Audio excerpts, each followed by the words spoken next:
ने चुना है वो पाया जाता है यिर्मयाह की पुस्तक उसका 29वां अध्याय उसके 4 पद से 10 पद तक, book of Jeremiah chapter 29 versus 4 to 10। अब हम पिछले कुछ रविवारों से यिर्मयाह की पुस्तक के 29वें अध्याय के आधार पर एक सीरीज, जो छोटी सीरीज है, उसको देख रहे हैं, जो सीरीज इस अध्याय पर आधारित है, जिसका नाम है bloom where you are planted. जहां हो वहां फूलो फूलो, thrive where you are planted, grow where you are planted, बढ़ते जाओ जहां तुम रखे गए हो, जहां तुम हो वहां बढ़ते चले जाओ।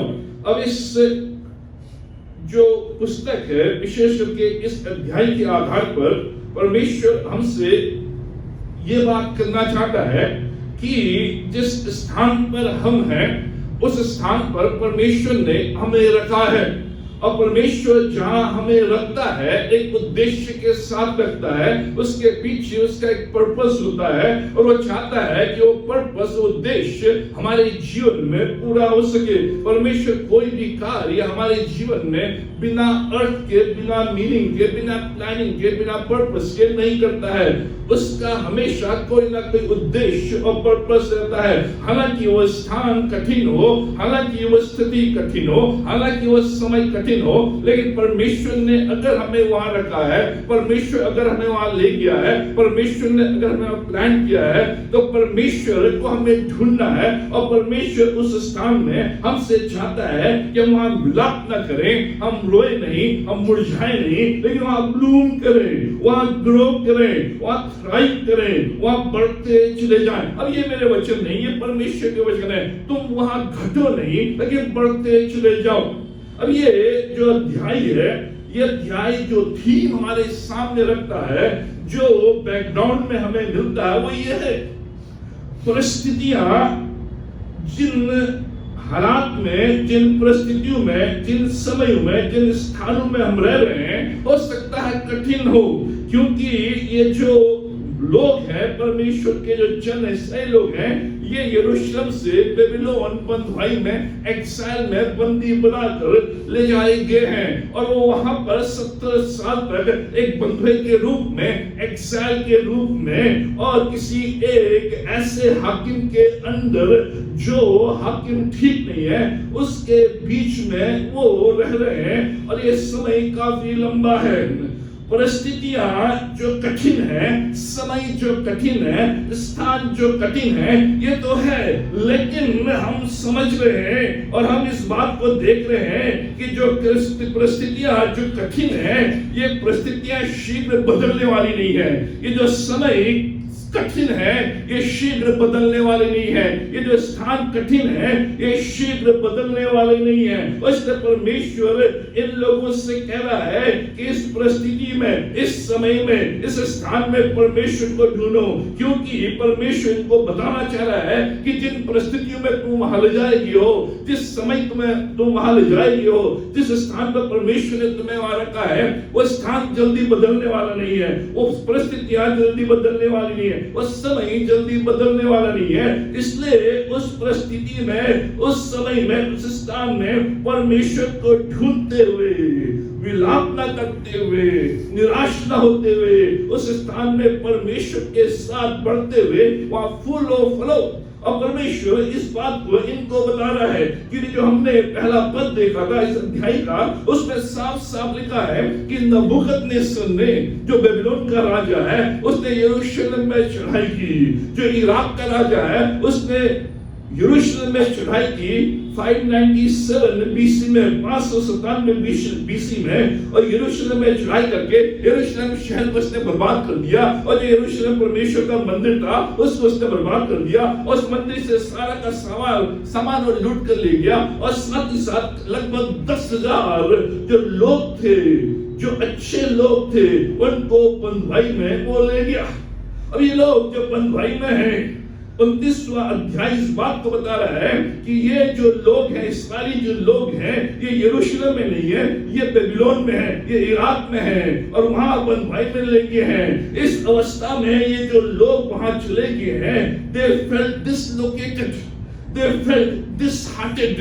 वो वहां ये सोच रहे हैं कि हमें बेघर कर दिया गया है, हम अपने शहर से, अपने देश से, अपने नगर से, अपने लोगों के बीच से हमें परमेश्वर ने हटा दिया है और ऐसे देश में रखा है जिस देश का हाकिम जो है दुष्ट है, वहां के लोग अच्छे नहीं है, वहां की आबहवा अच्छी नहीं है, वहां हम कैसे बढ़ेंगे, कैसे फूलेंगे फलेंगे। और ये इस बात से निराश है और ये जब सुनते हैं कि 70 वर्ष लगेंगे तो ये सोच रहे हैं कि जो परिस्थिति है ये शीघ्र बदलने वाली नहीं है, ये जो स्थान है शीघ्र बदलने वाला नहीं है, जो हमारे समय है, जो पड़ाव है, जिस पड़ाव से हम गुजर रहे हैं, जिन समयों से हम गुजर रहे हैं, ये समय शीघ्र बदलने वाले नहीं है। कि 10वें पद में परमेश्वर कह रहा है कि शीघ्र नहीं, 70 वर्ष। अब भजन संहिता 137 उसके 1 से 3 पद में इन लोगों का जो विलाप है, इन लोगों की जो स्थिति है, इन लोगों की जो दशा है वो सामने उभर कर आती है। भजन 137 उसके 1 से 3 पद में जहां पर ये लिखा गया है कि वो कह रहे हैं कि हम इस बाबुल के तट पे नदी में बैठकर कैसे परमेश्वर के लिए गीत गाएं।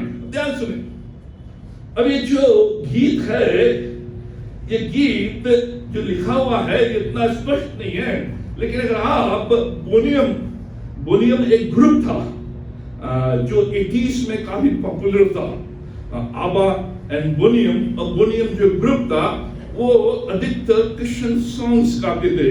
उनका जो क्रिसमस एल्बम है वो जबरदस्त है, अगर आप सुनेंगे by the reverse of Babylon है, और जो मेरी born a child Christmas day, ये जो बोनियम के हैं 80s में बहुत सुनते थे इसको, और आज भी मैं ये सुनता हूं। उनने ये गीत इस खंड के आधार पर by the reverse of Babylon where we sat down and wept, how can we sing the Lord's song in a strange land? ये इनकी दुविधा है। वहां के लोग कह रहे हैं कि तुम गाओ, लेकिन 137 अध्याय में जो बोनियम ने इस गीत को गाया है, और मैं अक्सर एक ही सुनता हूं, वहां कह रहे हैं कि जब हम बाबुल के नदी के तट पर बैठे तो हम विलाप करने लगे, हम रोने लगे, और हम कैसे परमेश्वर के लिए गीत गाएं इस स्ट्रेंज लैंड में, इस देश में जो हमारा देश नहीं है। ये इनकी स्थिति है, विलाप कर रहे हैं, बैठे तो है बेबीलोन के उस घाटी में, लेकिन उनके मुंह से परमेश्वर के लिए गीत नहीं निकल रहे हैं। By the rivers of Babylon, when we sat down and wept, how can we sing the Lord's song in a strange land? जब आप घर जाएं तो आप बोनियम आप करेंगे उसमें, और ये गाना आएगा जबरदस्त। और ये इनकी स्थिति है, ये इनकी स्थिति है, खुश नहीं है, डाउन एंड अंडर, विलाप में है, हार में है, 70 वर्ष लेना है, लॉन्ग टाइम, 70 years लंबे समय होते हैं, लंबे वर्ष होते हैं, जिसमें 25,500 दिन है। इनको 25,500 दिन वहां रहना है।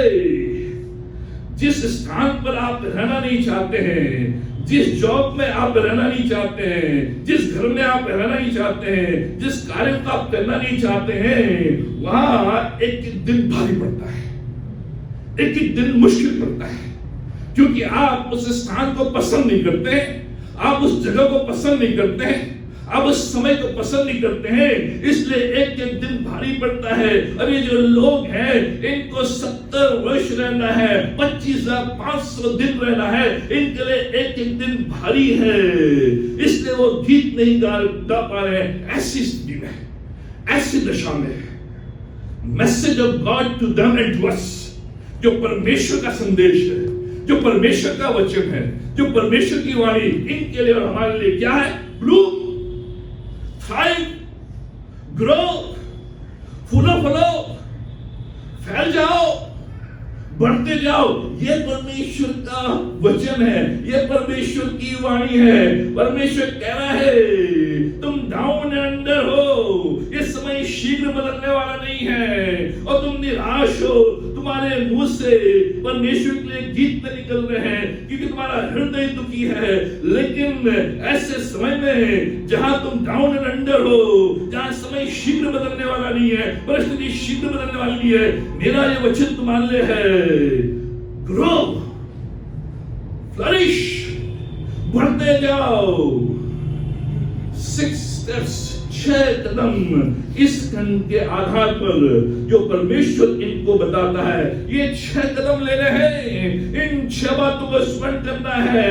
इस स्ट्रेंज लैंड में जहां तुम परमेश्वर के लिए गीत नहीं गा पा रहे हो, जहां तुम उस रिवर के किनारे बैठे तो हो, लेकिन तुम्हारा जो हृदय है वो डूबा हुआ है, तुम्हारे मुंह से परमेश्वर के गीत नहीं निकल रहे हैं। इन लोगों को तुम पसंद नहीं कर रहे हो, इस स्थान को पसंद नहीं कर रहे हो, इस जॉब को तुम पसंद नहीं कर रहे हो, इस खाने को तुम पसंद नहीं कर रहे हो। लेकिन मैं तुमसे कहना चाह रहा हूं, जहां भी तुम हो, जिस भी हाल में तुम हो, I want you to grow.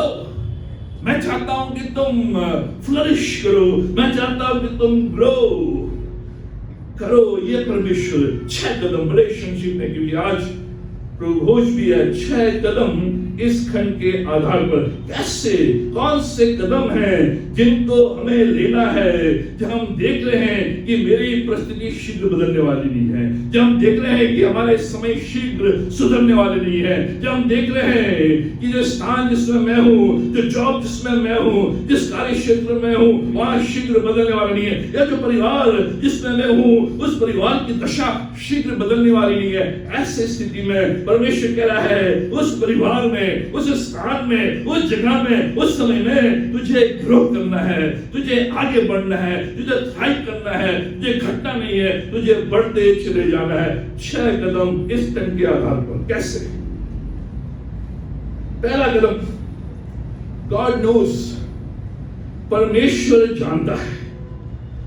ये मुझे समझना है और ये मुझे स्मरण करना है कि परमेश्वर जानता है। क्या जानता है परमेश्वर? 4वें पद में, जितने लोगों को मैंने यरूशलेम से बंदी करके बेबीलोन में पहुंचवा दिया है, उन सबों से इस्राएल का परमेश्वर सेनाओं का यहोवा यूं कहता है।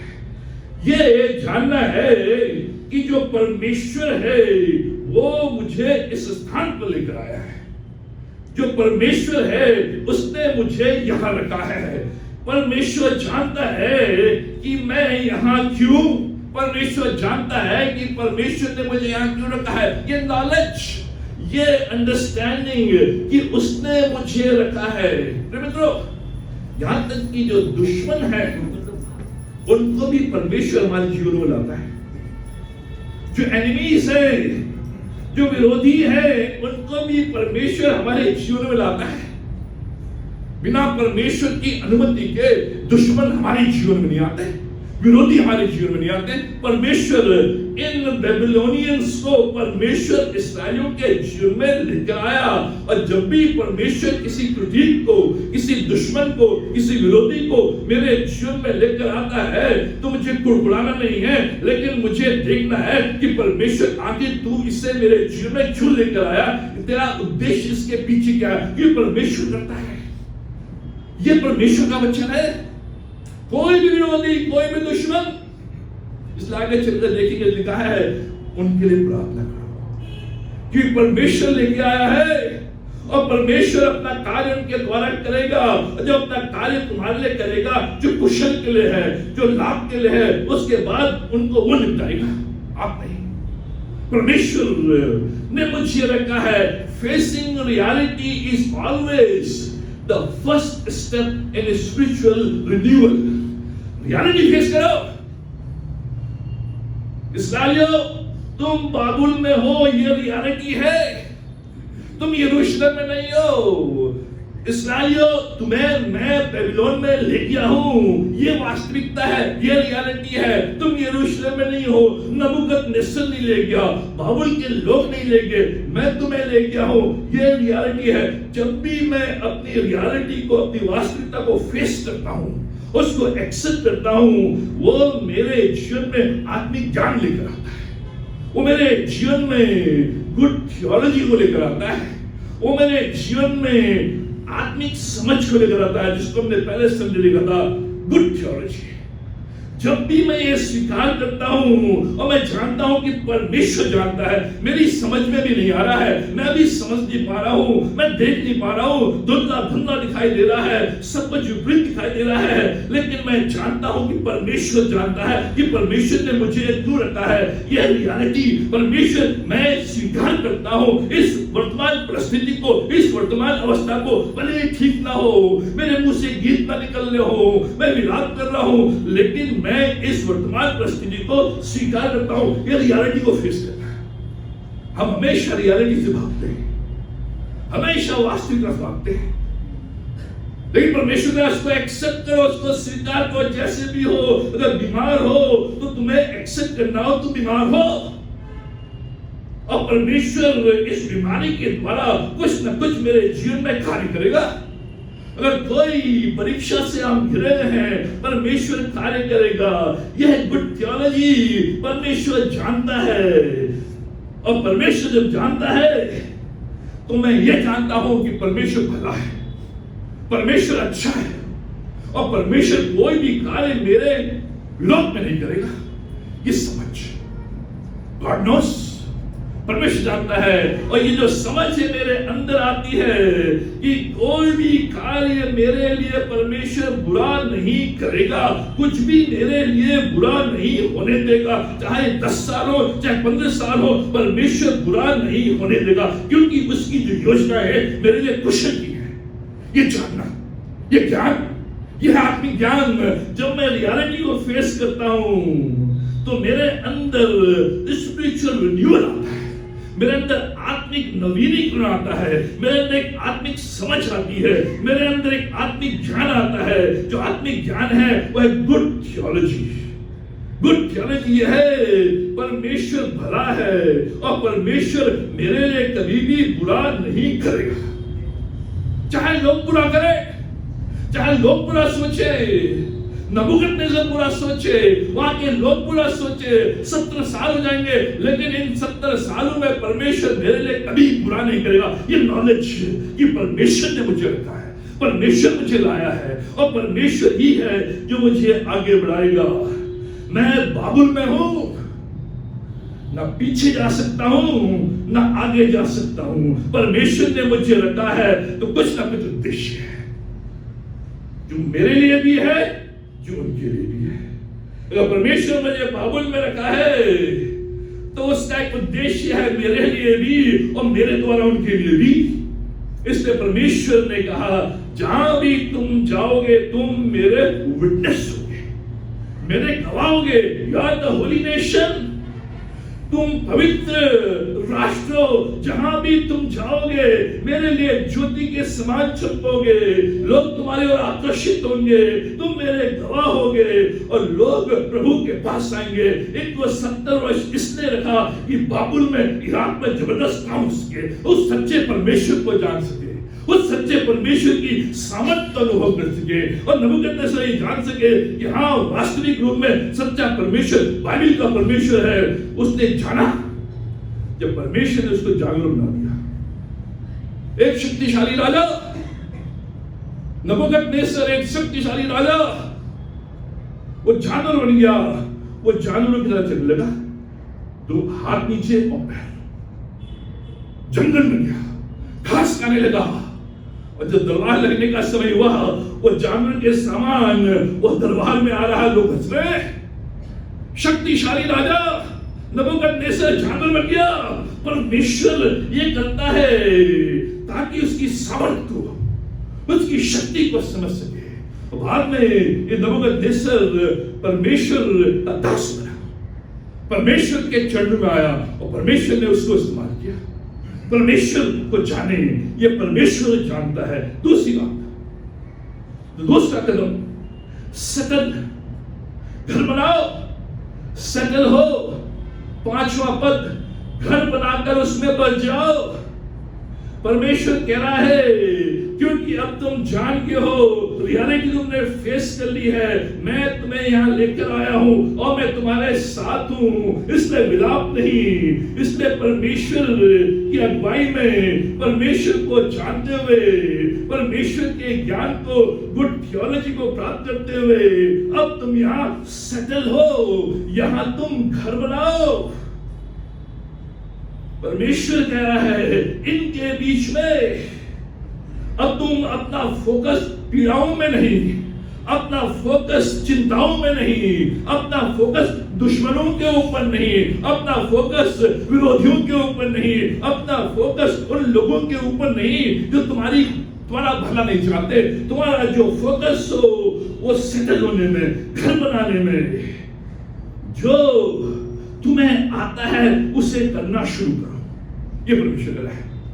घर बनाने का मतलब, सेटल होने का मतलब, अब तुम उस नदी के किनारे बैठते हुए, विलाप करते हुए ये सोचो कि कैसे मैं यहाँ परमेश्वर के लिए गीत गाऊंगा। उसे छोड़ो, उस पर फोकस नहीं, पीड़ाओं पर फोकस नहीं, दुश्मनों पर फोकस नहीं, बाबुल के लोगों पर फोकस नहीं, फोकस कि जो भी तुम्हें आता है उसे तुम करो। ये मत सोचो कि यहां से कब निकलोगे, उस पर नहीं, लेकिन ये सोचो कि जब भी मैं यहां से निकलूंगा मैं प्रोडक्टिव होकर निकलूंगा, मैं आशीष देकर निकलूंगा, मैं आशीष देकर निकलूंगा। Be productive. जब भी आप ऐसी अवस्था में हैं जहां आप सोच रहे हैं जैसे ये लोग थे, परमेश्वर कह रहा है घर बनाओ, सेटल हो, मित्रों, प्रोडक्टिव। और जब समय सुधरता नहीं है, स्थान बदलता नहीं है और परिस्थितियां बदलती नहीं है, हम प्रोडक्टिव होना छोड़ देते हैं। हम हाथ में हाथ धरकर बैठ जाते हैं। हम सोचते हैं जब समय बदलेगा, जब स्थान बदलेगा तब करूंगा। लेकिन परमेश्वर कह रहा नहीं, ये तुम्हारा घर है, यहां तुम्हें घर बनाना है, प्रोडक्टिव होना है, तभी तुम यहां से निकल सकोगे, तभी तुम खुश होगे। बाबुल में खुशी खुशी रहो, ये इसका जो थीम है, टॉपिक है। Live happily in Babylon. तुम बाबुल में रोते विलाप करते मत रहो। मित्रों, जहां भी आप हो वहां रोते विलाप करते हुए नहीं, वहां प्रोडक्टिव हो। अगर एक हाथ काम नहीं कर रहा है, दूसरा तो कर रहा है, उससे काम करो, प्रोडक्टिव। परमेश्वर कह रहा है जो तुम्हें आता है, ये मत सोचो कि कब मैं इस दशा से निकलूंगा, ये मत सोचो कब मैं इस बीमारी से निकलूंगा, ये मत सोचो कब मैं इस चिंता से निकलूंगा, ये मत सोचो कब मेरी दशा सुधरेगी। परमेश्वर कह रहा है जो भी तुम्हारे पास है उसमें तुम बिजी हो जाओ, सेटल, घर बनाओ, प्रोडक्टिव, बिजी हो जाओ। तीसरा कदम, ग्रो, बढ़ते जाओ। छठा पद, विवाह करके बेटी बेटियां जन्माओ, अपने बेटियों के लिए स्त्रियां ब्याह लो, अपनी बेटियों को पुरुषों को ब्याह दो, और वे भी बेटी बेटियां जन्माए और वहां घटो नहीं वरन बढ़ते जाओ। ग्रो, बढ़ते जाओ, परिवार बनाओ। परमेश्वर कह रहा है परिवार बनाओ, विवाह करो, आनंद करो, पिकनिक में जाओ, खुशी मनाओ, संगीत रखो, हल्दी का दिन और संगीत का दिन और उसका मंगनी का दिन, उसका शादी का दिन, उसका विदाई का दिन, विवाह करो, आनंद मनाओ, बढ़ते जाओ, नंबर बढ़ाओ। क्या कह रहा परमेश्वर? नंबर बढ़ाओ, बढ़ते जाओ, नंबर बढ़ाओ। तुम यहां केवल 10,000 लोग आए हो, मैं चाहता हूं कि 10 लाख। ये परमेश्वर कह रहा है नंबर बढ़ाओ, ग्रो, जिससे कि तुम इस देश में एक शक्तिशाली राष्ट्र के रूप में स्थापित हो। ये परमेश्वर कह रहा है। जबरदस्त, यह परमेश्वर की सोच मान ले, और हम जो है और वो वही उस हांडी में घुसे हुए। परमेश्वर कह रहा है नंबर बढ़ाओ, परमेश्वर कह रहा है शक्तिशाली हो, परमेश्वर कह रहा है सामर्थ्य हो।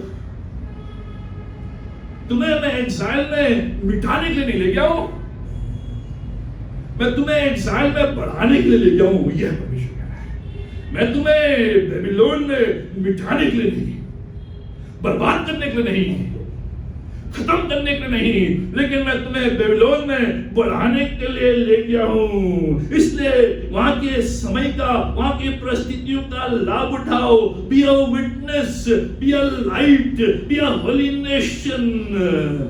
From a trial comes a testimony. हमेशा कोई भी दुख पीड़ा आपके जीवन में आएगी, वो दुख पीड़ा आपके जीवन में एक गवाही लेकर आएगी, एक गवाही। Trial to temptation, trial to testimony. Trial temptation लेकर नहीं आती है, विश्वास ले। ट्रायल जो है टेस्टिमनी लेकर आती है। टेस्टिमनी मान ले, उस दुश्मन के देश में, उस इराक में, ये टेस्टिमनी कि कैसे परमेश्वर ने इनको बढ़ाया है नंबर्स में। जब वो इजिप्ट में गए, मिस्र में गए, वो केवल 12 लोग थे, लेकिन जब वहां से निकले तो फिरौन घबरा गया। उसने कहा ये तो नंबर में हमसे भी ज्यादा हो गए हैं। Grow, grow. परमेश्वर कह रहा है बढ़ना है। चौथी बात, सीख, यत्न करो, प्रार्थना करो, साथ में बंद है। परंतु जिस नगर में मैंने तुमको बंदी करके भेज दिया है, जहां मैंने तुम्हें बंदी बनाया है, जिसको तुम पसंद नहीं करते हो, जहां तुम रोते हो, जहां तुम विलाप करते हो, जहां तुम मुरझाए हुए हो, क्या कह रहा परमेश्वर? उसके कुशल का यत्न किया करो और उसके हित के लिए यहोवा से प्रार्थना किया करो, क्योंकि उसके कुशल से तुम भी कुशल के साथ। हम क्या करते हैं, जिस स्थान पर हमें, जहां हमें पसंद नहीं है, अरे ये स्थान खराब है, अरे खत्म कर प्रभु इसको, ऐसे दूर कर। परमेश्वर ही कहा है मैंने तुम्हें बेबीलोन में रखा है, तुम्हें लोग पसंद नहीं है, तुम्हें जगह पसंद नहीं है, तुम्हें शहर पसंद नहीं है, तुम्हें जलवायु पसंद नहीं है, तुम्हें भोजन पसंद नहीं है। परिश्रम करो, उनके लिए प्रार्थना करो। यत्न और प्रार्थना, परिश्रम और प्रार्थना उस देश की भलाई के लिए।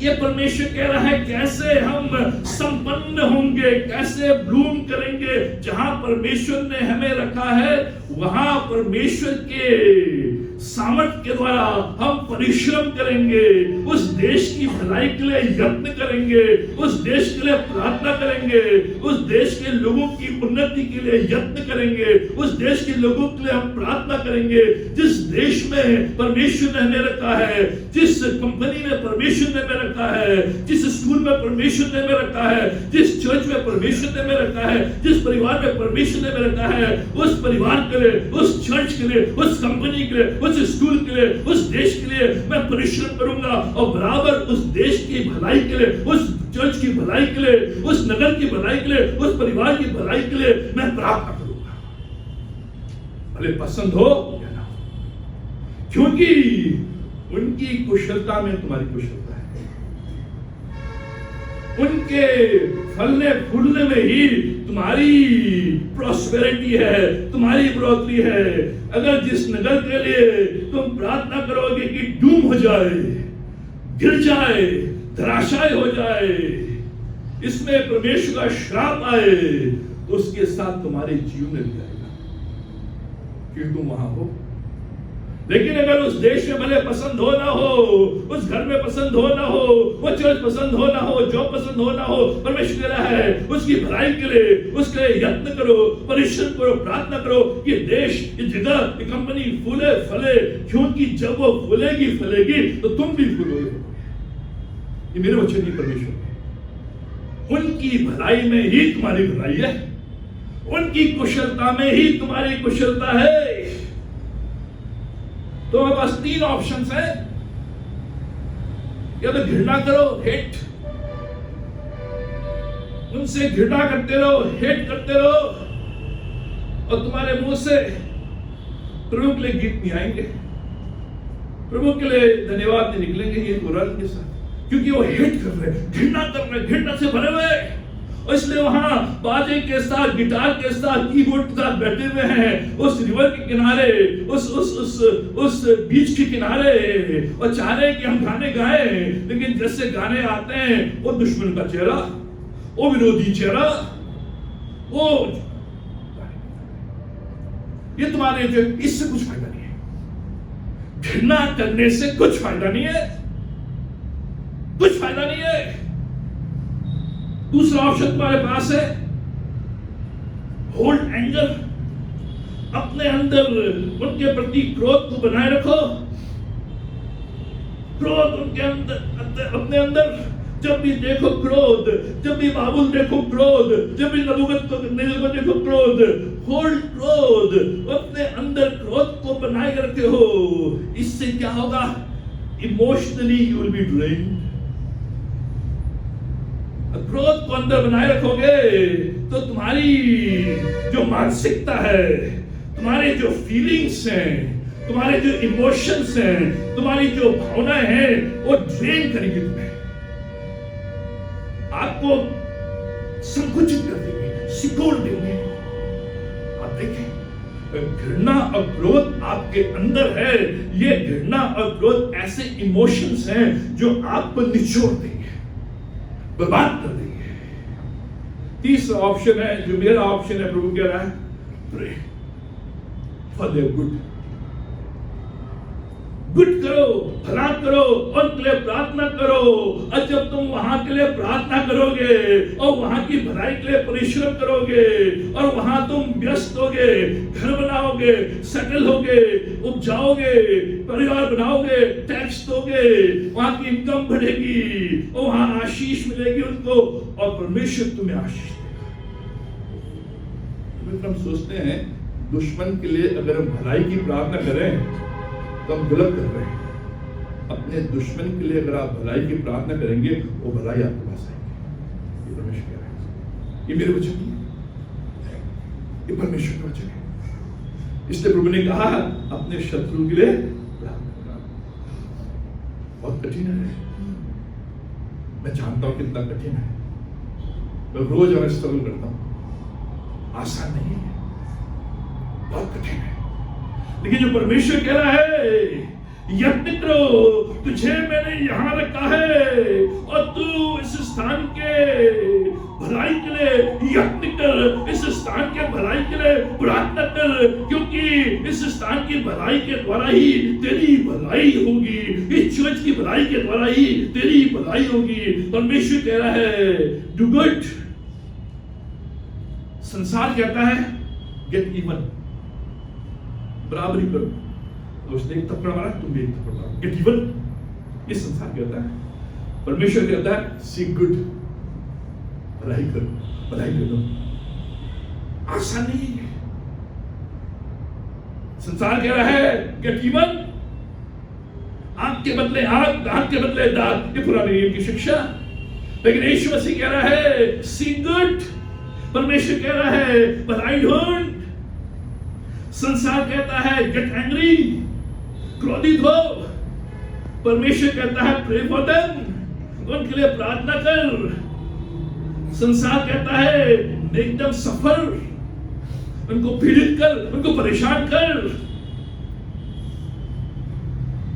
लेकिन परमेश्वर कहता है लुक फॉर गुड, उनकी भलाई के लिए देख। संसार कहता है don't waste time loving bad people in, क्योंकि वापस फिर वही जाएंगे। परमेश्वर कहता है I want you to love them. ये परमेश्वर कह रहा है।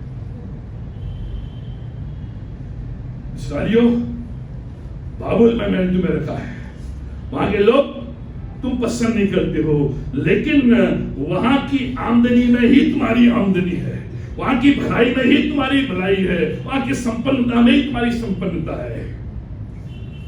अब इसको समझे।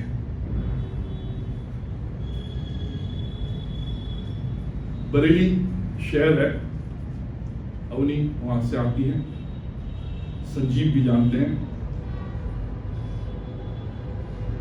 वहां मिशनरीज ने सोयाबीन कंपनी लगाई थी क्रिश्चियंस के लिए, जो क्रिश्चियन यूथ, जो वहां चर्च के जो यूथ है, ताकि उनको जॉब मिले, क्रिश्चियंस को जॉब मिले। बहुत बड़ी सोयाबीन कंपनी, सारे क्रिश्चियन, बस आती थी, बस जाती थी, और जो सोयाबीन था पूरे देश में और विदेश में भी जाता था। लेकिन ये जो क्रिश्चियंस ये वहां काम ही ना करे, एडमिनिस्ट्रेशन के खिलाफ नारे लगाएं, हड़ताल करें, काम पे ना जाएं, चोरी करें, बैठ के बकबक करें, गाली गलौज करें, एक दूसरे की बुराई करें, कंपनी बंद हो गई। ये सब के सब बिना जॉब। मैंने देखा उनको, जो शाम को बड़े शान से घूमते थे, अब घर में बैठकर बर्तन मांजने लगे। परमेश्वर कह रहा है, जिस नगर में, जिस कंपनी में मैंने तुझे रखा है, उस कंपनी की भलाई के लिए, उस कंपनी की बढ़ाई के लिए, उस कंपनी के उत्पादन के लिए, उस कंपनी के इंक्रीज के लिए यत्न कर, प्रार्थना कर, क्योंकि उसकी कुशलता में ही तेरी कुशलता है। बरेली में ही क्लैरसन हॉस्पिटल, क्योंकि मैं जानता हूं इन जगहों को, मेरी जो कॉपी थी वहां बेटसन थी। क्लैरसन हॉस्पिटल एशिया का पहला हॉस्पिटल था जहां नर्सिंग ट्रेनिंग शुरू हुई। नर्सिंग ट्रेनिंग, क्रिश्चियन गर्ल्स को full scholarship of nursing training, और वहीं उनको एम्प्लॉय करते थे। लेकिन वहीं ये सारी चीजें मिले, काम नहीं करना, जो डॉक्टर से अपनी अलग फैक्ट्री ने दुकान खोल दी, ये कर दी, आज किसी दूसरे के हाथ। क्रिश्चियन बाहर है, वहां से क्रिश्चियन बाहर, दूर नहीं, आरबीआई, राजस्थान बाइबल इंस्टीट्यूट। मैं समझाता रहा, काम करो, प्रार्थना करो, इस संस्था को आगे बढ़ाओ। जब इसको आगे बढ़ाओगे तुम भी आगे बढ़ोगे। लेकिन जो स्टाफ गपशप में, बुराई में, काम में नहीं, अन्य अन्य बातों में,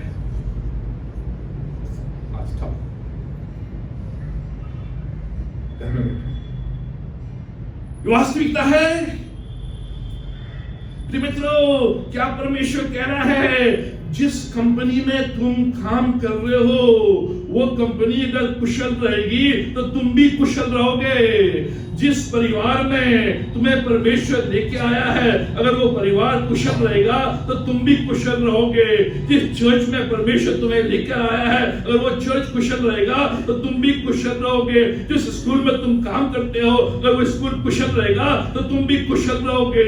जिस देश में तुम रहते हो, अगर वो देश कुशल रहेगा तो तुम भी कुशल रहोगे। हम मैसेज भेजते रहते हैं, बीजेपी खराब गवर्नमेंट है, उनको वोट मत दो, ऐसे हैं वैसे हैं। परमेश्वर कह रहा है, मैं नियुक्त करता हूं। जो भी सरकार आती है परमेश्वर नियुक्त करता है, और इसलिए मेरा कर्तव्य होता है कि मैं जिस देश में, जिस नगर में, जिस सरकार के अधीन हूं, मैं उसके लिए प्रार्थना करूं, मैं उस देश के लिए, उस नगर के लिए मैं यत्न करूं, प्रयत्न करूं, जिससे क्यों बढ़े। तो आज जहां भी आप हैं, आपको वो स्थान अच्छा नहीं लग रहा हो, वो जॉब अच्छी न लग रही हो, इसलिए आप लोग मिलकर बराबर उस संस्था के लिए, उस स्कूल के लिए, उस कंपनी के लिए बुरी बुरी बातें सोच रहे हैं, बुराई कर रहे हैं, और जो लीडर्स हैं उनकी बुराई कर रहे हैं, और काम नहीं कर रहे हैं, और यत्न नहीं कर रहे हैं। एक दिन आपका भी कुशल नहीं होगा। परमेश्वर कह रहा है वहां यत्न करो, प्रार्थना करो।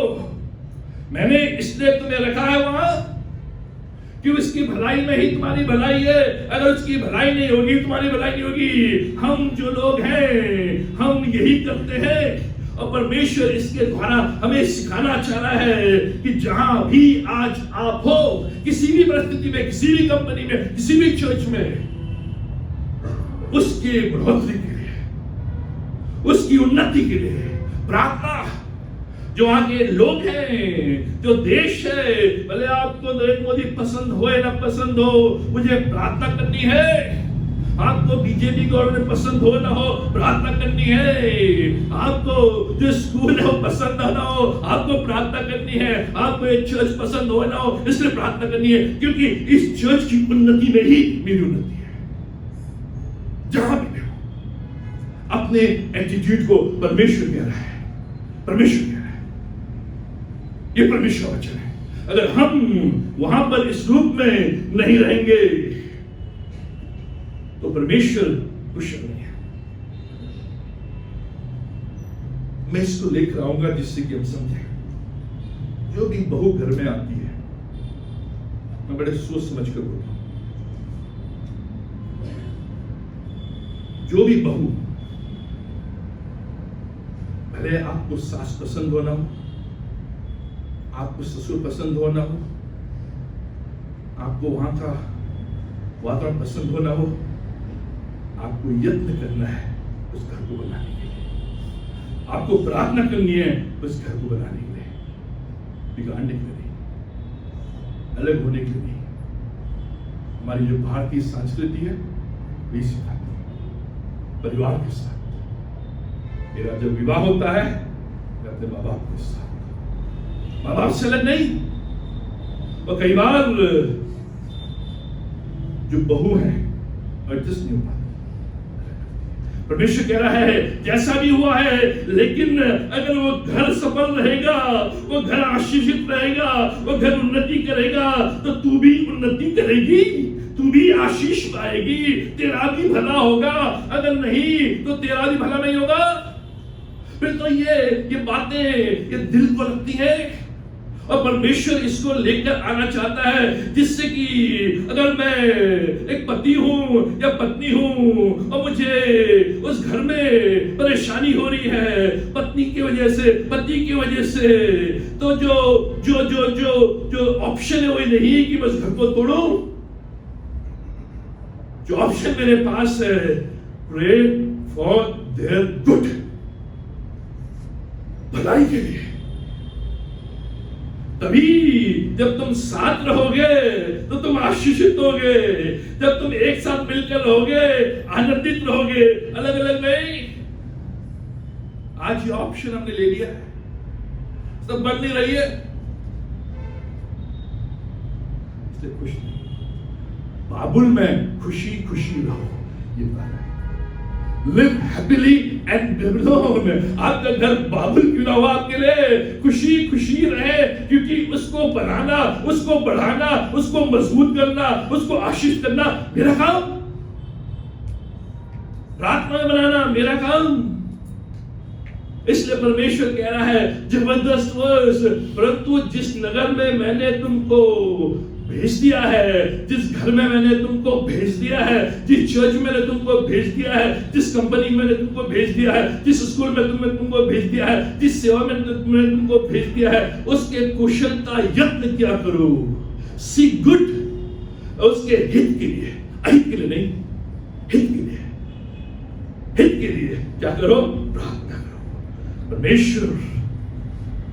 और इसीलिए जो अमेरिका देश है वो संपन्न इसलिए है क्योंकि वहां के लोग वहां के देश के लिए प्रार्थना करते हैं। हर चर्च में चर्च का झंडा भी रहता है और कंट्री का झंडा भी रहता है।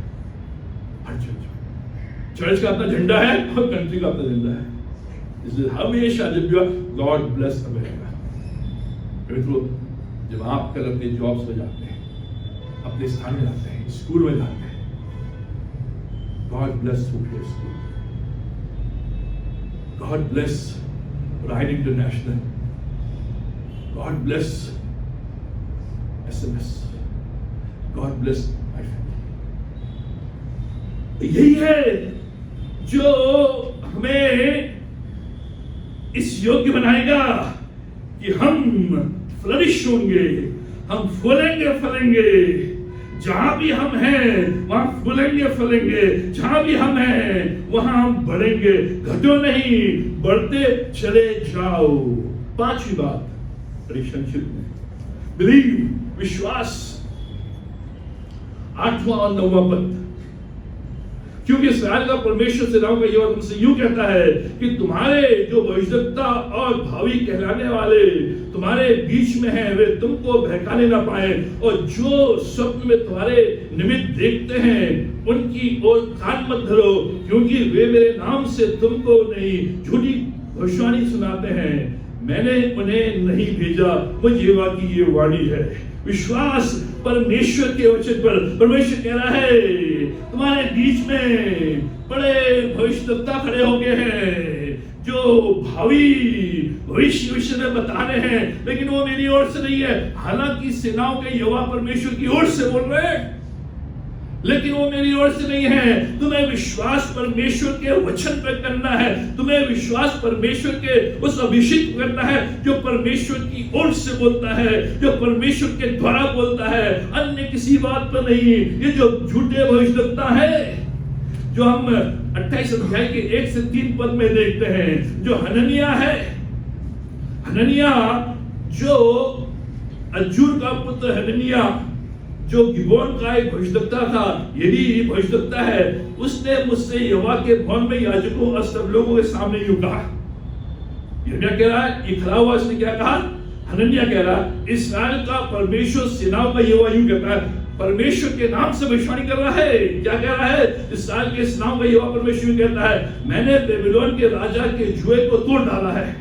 यहोवा के वचन के जितने, यहोवा के भवन के जितने पात्र बेबीलोन का राजा नबूकदनेस्सर इस स्थान से उठाकर बेबीलोन ले गया, उन्हें मैं 2 वर्ष के भीतर फिर इस स्थान पर ले आऊंगा। और यहाँ पर फिर आगे बोलता है कि परमेश्वर यूं कहता है कि मैं तुम्हें 2 वर्ष के अंतराल में वापस इस स्थान पर ले आऊंगा। ये कह रहे हैं 2 वर्ष में आ जाओगे। हननिया जो झूठा भविष्यद्वक्ता है और लोग उसकी सुन रहे हैं, और जो यिर्मयाह है जो कह रहा है परमेश्वर ने कहा 70 वर्ष, जो 10वें पद में है, 70 वर्ष के बाद मैं तुम्हारी स्तुति लूंगा। लेकिन जो हननिया झूठा भविष्यद्वक्ता वो कह रहा है मैं 2 वर्ष के अंदर तुम्हें लियाऊंगा। परमेश्वर ने कहा केवल 2 वर्ष, पर टिके रहो, कुछ मत करो, वहां बैठे रहो।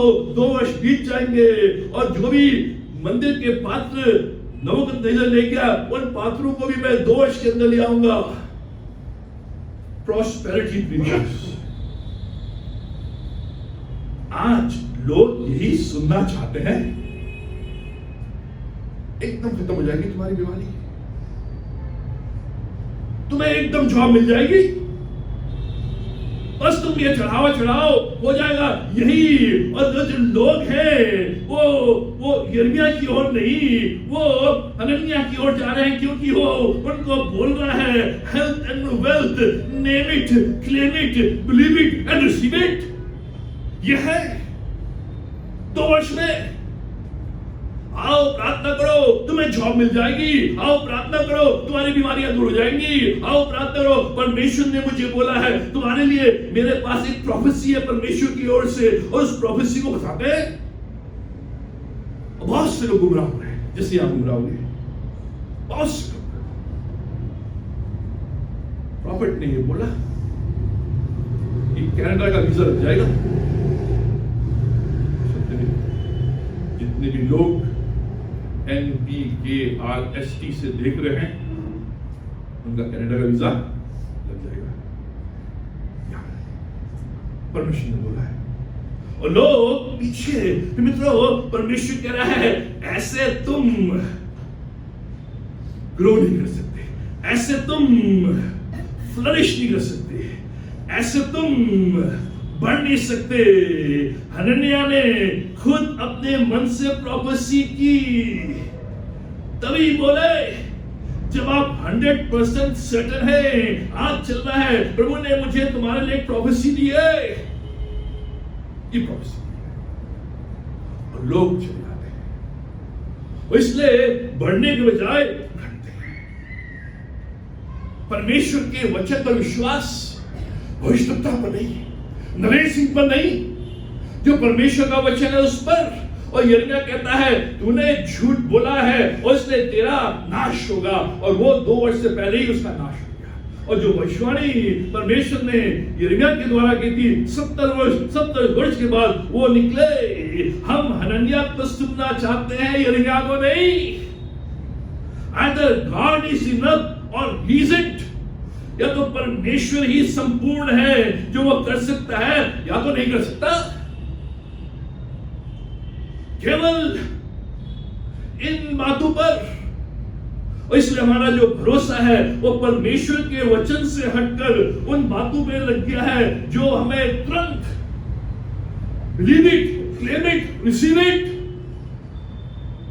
sow a seed, health and wealth। ये है बाइबल में, ये नहीं कि यहां परमेश्वर कह रहा है तुम कुशल होगे, तुम चंगाई पाओगे, लेकिन परमेश्वर के समय में जो 70 वर्ष कंप्लीट होंगे, नरेंद्र सिंह की प्रार्थना करने के द्वारा नहीं, नरेंद्र सिंह की भविष्यवाणी करने के द्वारा नहीं, परमेश्वर के द्वारा, परमेश्वर के वचन से। इसलिए जब हम इस वचन में बढ़ते हैं तो परमेश्वर कह रहा है कि अभी तुम दुखी हो, तकलीफ में, परेशानी में हो, और थोड़ा रह भी सकता है और शीघ्र नहीं हो सकता है, लेकिन अंत में जो आगे देखेंगे मैं तुम्हारी आशा पूरी करूंगा। इसलिए प्रिय मित्रों, विश्वास परमेश्वर के वचन पर, आज जो शिक्षाएं चल रही उन पर नहीं, अगर उन पर हम चलेंगे we will not grow। जहां भी हो वहां तुम तभी बढ़ोगे जब परमेश्वर के वचन पर विश्वास, यिर्मयाह के वचन पर विश्वास कि 70 साल है, और इन 70 सालों में जहां भी तुम हो वहां तुम परिश्रम करो, प्रार्थना करो, और परमेश्वर बढ़ाएगा।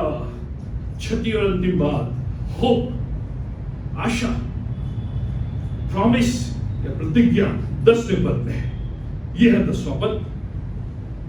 यहोवा यूं कहता है बेबीलोन के 70 वर्ष पूरे होने में तुम्हें बारिश ले लूंगा। हनन्याह क्या कह रहा है? 2 वर्ष, और लोग उसके पीछे। लेकिन परमेश्वर का वचन क्या कह रहा है? परमेश्वर क्या कह रहा है? 70 वर्ष पूरे होने के पश्चात मैं तुम्हारी सुधि लूंगा, और अपना ये मनभावना वचन कि मैंने तुम्हें इस स्थान पर लौटा ले आऊंगा, पूरा करूंगा। यह है आशा, यह है प्रतिज्ञा। 70 वर्ष की लिमिट है, बस 70 साल की लिमिट है अभी बाबुल में। लेकिन जैसे लिमिट खत्म होगी, जैसे मेरा अभिप्राय पूरा हो जाएगा, जैसे मेरा पर्पस पूरा हो जाएगा, जैसे मेरा कार्य पूरा हो जाएगा, मैं तुम्हें वापस फिर तुम्हारे स्थान पर विद डबल ब्लेसिंग, तेरे खोए हुए वर्षों को मैं पूरा करूंगा, तेरे खोए वर्षों की मैं भरपाई करूंगा। दुगनी लैटर डेज ब्लेसिंग्स। जो 70 वर्ष तूने यहां खोए हैं, जो 70 वर्ष तूने यहां बर्बाद किए हैं, तू सोच रहा है, लेकिन 70 वर्षों की भरपाई मैं अति शीघ्र करूंगा। यह परमेश्वर कह रहा है, यह आशा, यह प्रतिज्ञा इसकी ओर। He knows your expected end।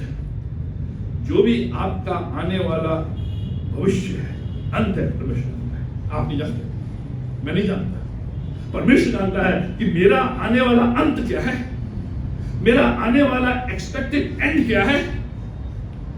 परमेश्वर कह रहा है, मैं जानता हूं 70 वर्ष के बाद मैं उससे पूरा करूंगा। मैं प्रेजेंट भी जानता हूं, मैं वर्तमान भी जानता हूं कि तुम बेबीलोन में हो। मैं भविष्य भी जानता हूं कि मैं तुम्हें बेबीलोन से, बाबुल से फिर लौटा ले आऊंगा। दुगनी आशीष, दुगनी आशीष। प्रभु की प्रतिज्ञा कि मैं तुम्हें भूला नहीं हूं। तुम सोच रहे होगे, हम सोच रहे हैं परमेश्वर हमें भूल गया है, ये शीघ्र समाधान नहीं हो रहा है, परमेश्वर भूल गया है। परमेश्वर मैं भूला नहीं हूं, मैं सुधि लूंगा, मैं तुम्हें वापस तुम्हारे घर ले आऊंगा, लेकिन तुम्हारे टाइम टेबल के अनुसार नहीं, अपने टाइम टेबल के अनुसार। हनन्याह के टाइम टेबल के अनुसार नहीं, उसके अनुसार 2 वर्ष, लेकिन मेरे अनुसार 70 वर्ष। लेकिन जो 70 वर्ष रहेंगे, इन 70 वर्षों में जो भी तुमने खोया है, जो भी तुम्हारी हानि हुई है, जो भी तुम्हारा विलाप हुआ है, जो भी तुम दुख में रहे हो, उसको मैं दुगनी आशीष से यरूशलेम में भी और इराक में भी दुगनी आशीष। परमेश्वर कह रहा है, आज जब उसके मेज में आए हैं, यही कह रहा है, यह प्रतिज्ञा है, ये आशा है कि जिस प्रभु की आज हम मेज में सम्मिलित हो रहे हैं, इस आशा से कि मेरा प्रभु आने वाला है और मेरा प्रभु मुझे ले जाएगा। ये आशा है, ये प्रॉमिस है। इसलिए जब तक तुम इस संसार में हो, जब तक तुम यहां रहते हो, इस देश के लिए, इस नगर के लिए, इस चर्च के लिए, इस भवन के लिए, इस परिवार के लिए, यहां तक कि अपने शत्रु और विरोधियों के लिए प्रार्थना करते रहो, क्योंकि उनकी भलाई में ही तुम्हारी भलाई है, उनकी कुशलता में ही तुम्हारी कुशलता है, और तभी तुम ग्रो करोगे, तभी तुम बढ़ते चले जाओगे। आइए प्रार्थना करें। हमारे महान जीवेश्वर शक्तिमान परमेश्वर, हम धन्यवाद देते हैं तमाम आशीष की रक्षा के लिए, भलाई के लिए, करुणा के लिए, दया के लिए हम धन्यवाद देते हैं पिता परमेश्वर। तूने हमें एक ऐसे स्थान पर रखा है जहां हम तेरी उपस्थिति को देखते हैं, तेरी सामर्थ का अनुभव करते हैं, तेरे हाथ का अनुभव करते हैं। हालांकि हम में से कईयों के जीवनों में यह अनुभव हो रहा हो कि समय ज्यादा लग रहा है, परिस्थितियों को बदलने में, समयों को बदलने में, स्थान को बदलने में, लेकिन परमेश्वर तू जानता है हमारा एक्सपेक्टेड एंड, तू जानता है कब तू हमें वापस भरपाई के साथ, भरपूरी के साथ लेकर आएगा, स्थापित करेगा, आगे बढ़ाएगा। परमेश्वर इस दौरान हमारे जो कान हैं वो झूठी शिक्षाओं की ओर नहीं, झूठी बातों की ओर नहीं, लेकिन केवल तेरे वचन की ओर, जिस वचन में सत्यता है। ये वचन भले पूरी देर में पूरा होता है, लेकिन अवश्य पूरा होता है। परमेश्वर हम धन्यवाद देते हैं कि तेरी ये प्रतिज्ञा, ये आशा, समय पूरा होने पर मैं तुम्हारी सुनी रहूंगा और मैं फिर से तुम्हें उस स्थान में जहां की तुम आशा रखते हो, वहां दुगनी आशीष से स्थापित करूंगा। परमेश्वर तुम्हारी सहायता, धन्यवाद देते हैं कि तूने हमें इस नए मंथ में प्रवेश कराया। हम धन्यवाद देते हैं मंथ ऑफ जनवरी के लिए, जनवरी महीने के लिए कि तूने हमें संभाला, हमारी सहायता की। पूरे महीने तूने हमें अपने सामर्थ्य हाथों के नीचे रखा, रक्षा, मदद की, भलाई की, करुणा की, दया की। धन्यवाद देते हैं परमेश्वर, धन्यवाद देते हैं कि तूने हमें इस नए महीने में प्रवेश कराया है। इस महीने को, मंथ ऑफ फरवरी को हम पिता पुत्र पवित्र आत्मा के नाम में ब्लेस करते हैं, आशीषित करते हैं, समर्पित करते हैं, जिससे मेरा परमेश्वर इस महीने में हमारी कलीसिया के संपूर्ण परिवार आशीषित रहे। इस महीने में पिता परमेश्वर तेरे सामर्थ्य हाथ को देख सके, तेरे बड़े कार्यों को देख सके, परिवार में चंगाई को देख सके, खुशहाली को देख सके, और पिता परमेश्वर इस बात का अनुभव कर सके कि प्रभु उनके साथ है, प्रभु उनकी सहायता करेगा और पूरे महीने संभालेगा, और दुख से, तकलीफ से, बीमारी से, दुर्घटनाओं से बचा के रखेगा और अपने जय के उत्सव में आगे ले जाएगा। और पिता परमेश्वर इस महीने में तेरी बड़ी करुणा हमारे जीवन में बराबर बनी रहे। धन्यवाद देते हैं पिता परमेश्वर। हम प्रार्थना करते हैं आज जितने भी भाई बहन तेरे भवन में आए हैं, जो भी रोग उनके शरीर में है, जो बीमारी के कारण उनके शरीर में है, जो भी दुख है, पीड़ा है, चिंता है, बोझ है, परेशानी है, पिता परमेश्वर हम प्रार्थना करते हैं आज जो तेरे भवन में अपने हाथों को फैलाए हुए आए हैं, अपनी आंखों को तेरी ओर लगाते हैं, हम प्रार्थना करते हैं उनके अरमानों को पूरा कर, उनके जीवन से दुख, तकलीफ, बीमारियों को दूर कर, जिससे जब यहाँ से जाते हैं एक बड़ी आशा के साथ, एक बड़ी प्रतिज्ञा के साथ, एक बड़े आश्वासन के साथ कि परमेश्वर ने उनकी चिंताओं को, उनके बोझों को, उनकी बीमारियों को, उनके रोगों को दूर कर दिया है और उन्हें एक नया जीवन, एक शाश्वत जीवन, एक अनंत जीवन प्रदान किया है। तेरा परमेश्वर इस विश्वास के साथ इस पूरे महीने अपने जीवन में, अपने परिवार में, अपने कार्य क्षेत्र में बदले हैं कि प्रभु उनके साथ रहे और प्रभु उन्हें अंत में आशीष। धन्यवाद देते हैं इस समय यहाँ से विदा होते हैं, ये आशीष हमारे साथ बने। ये सब कुछ अपने उद्धारकर्ता प्रभु यीशु मसीह नाम पर मांगते हैं, आमीन। प्रभु यीशु मसीह का अनुग्रह, पिता परमेश्वर का प्रेम और पवित्र आत्मा की संगति हम सबों के साथ आज और हमेशा तक बनी रहे।